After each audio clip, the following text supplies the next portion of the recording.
Olá, muito boa tarde. Você acompanha agora notícias do Brasil e do mundo desta segunda-feira. E o ministro da Fazenda, Fernando Haddad, afirmou hoje que o programa de incentivo automotivo vai focar no transporte de ônibus e caminhões. Apesar disso, o carro popular também deve ser contemplado. Haddad afirmou nesta manhã que o Ministério da Fazenda repaginou o programa de incentivo automotivo. As áreas prioritárias do projeto devem ser o transporte coletivo e o transporte de cargas. Mas, segundo o ministro, o carro também será contemplado na proposta. A gestão definiu que o programa deve ter duração de 4 meses e gasto estimado de R$ 500 milhões. A medida pode alterar alíquotas de impostos para incentivar a compra de automóveis com o preço de até 120 mil. Foram definidas reduções de IPI e PIS/COFINS, com descontos entre 1,5% e 10,96% do preço final aos consumidores.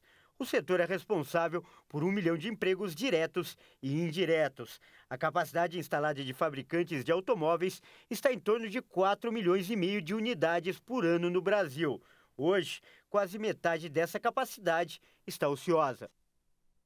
O mercado financeiro faz projeções mais otimistas para a economia do Brasil deste ano. Segundo novos relatórios da Focus do Banco Central, é esperado um crescimento maior do PIB e inflação menor. Nesta semana, os analistas do mercado financeiro consultados pelo Banco Central voltaram a reduzir a estimativa de inflação para 2023.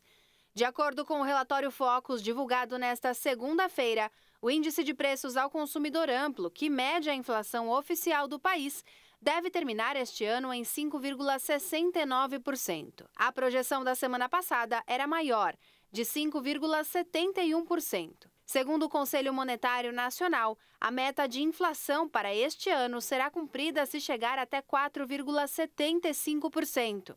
O Focus também melhorou quase 0,5% a projeção do Produto Interno Bruto do Brasil para 2023.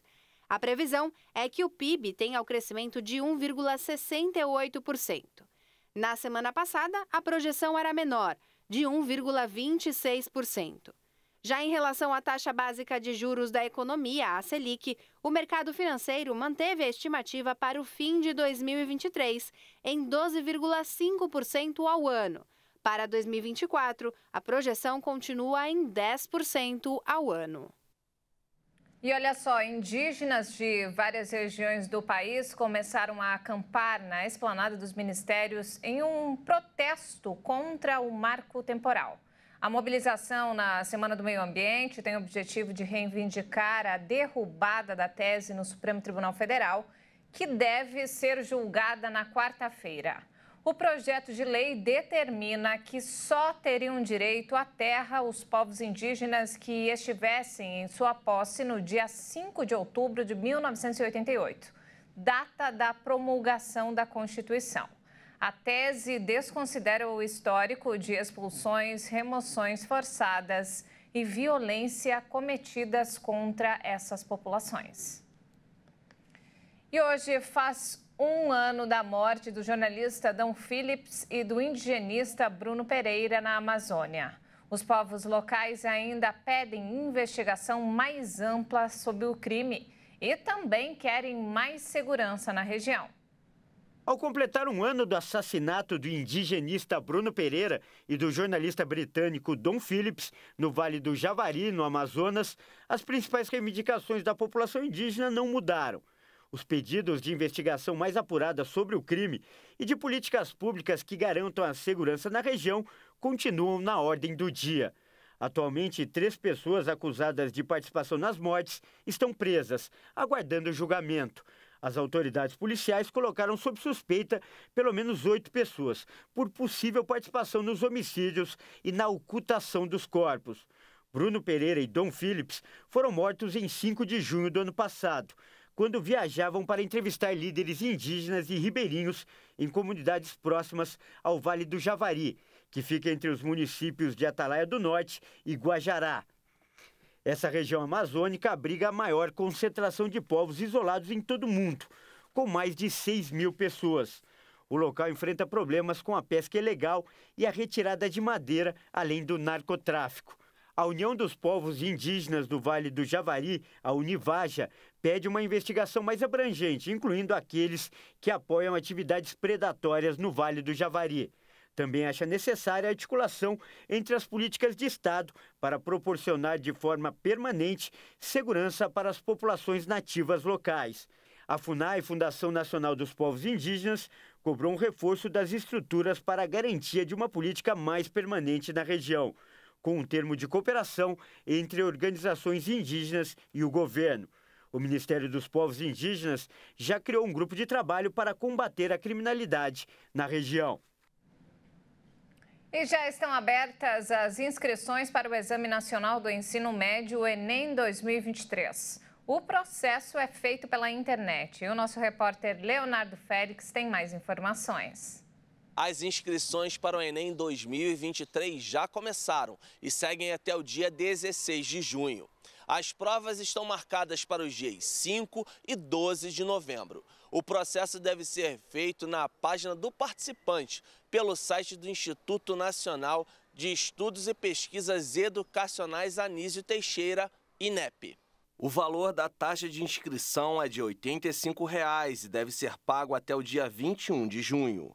O Enem é usado por instituições de ensino públicas e privadas na seleção de estudantes para preencher vagas em cursos superiores. Os resultados também servem de parâmetro para programas como o Fundo de Financiamento Estudantil, FIES. As notas do Enem também podem ser aproveitadas nos processos seletivos de instituições portuguesas que possuem convênio com o INEP.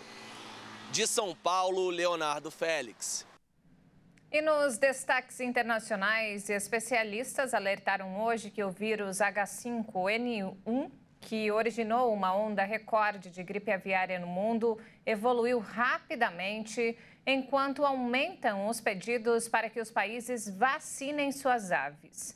De acordo com a Organização Mundial da Saúde, em meados de 2021, o vírus se tornou mais infeccioso. Desde então, as ondas de contágio se tornaram anuais e se propagaram para novas regiões, provocando mortes em larga escala de pássaros selvagens e a eliminação de dezenas de milhões de aves em criadouros, propagando-se da Europa para a América do Norte. São poucos os casos de pessoas que contraíram uma doença, às vezes mortal, geralmente após um contato próximo com pássaros infectados. Mas a OMS destaca que a detecção da gripe em um número crescente de mamíferos, incluindo novas espécies, é um sinal bem preocupante. Na semana passada, o Chile disse que quase 9.000 aves morreram de gripe aviária ao longo de sua costa desde o início do ano. Acredita-se que a maioria dos mamíferos contraíram o vírus comendo uma ave infectada. E o Brasil também registrou alguns casos de gripe aviária em aves silvestres nos estados do Rio de Janeiro, Espírito Santo e Rio Grande do Sul. E olha só, a União Europeia fez duras críticas nesta segunda-feira à postura do Twitter, que, de acordo com a entidade, teria escolhido o caminho do confronto ao deixar o código de práticas sobre desinformação. A comissária europeia da Transparência afirmou que se a plataforma quer operar e ganhar dinheiro no mercado europeu, tem que se ajustar à legislação vigente. Acreditamos que foi um erro do Twitter, que escolheu o pior caminho. Escolheram o caminho do confronto. Isso foi muito notado na comissão. Sei que o código é voluntário, mas não se engane. Ao deixar o código, o Twitter atraiu muita atenção. As ações de conformidade com a lei europeia vão ser vigorosamente e urgentemente analisadas. Há 2 semanas, o Twitter anunciou a saída do Código de Boas Práticas contra a Desinformação na internet, criado em 2018 e seguido por cerca de 30 empresas digitais, como Facebook, Instagram, Google, Microsoft e TikTok. Elaborado com a contribuição de vários dos gigantes digitais, o código inclui cerca de 40 recomendações para estabelecer uma melhor cooperação com os serviços de verificação de informação e prevenir a propagação de notícias falsas. E não temos mais tempo, essa edição fica por aqui. Mais informações ao longo da nossa programação. Obrigada pela companhia e ótimo início de semana para você. Até mais.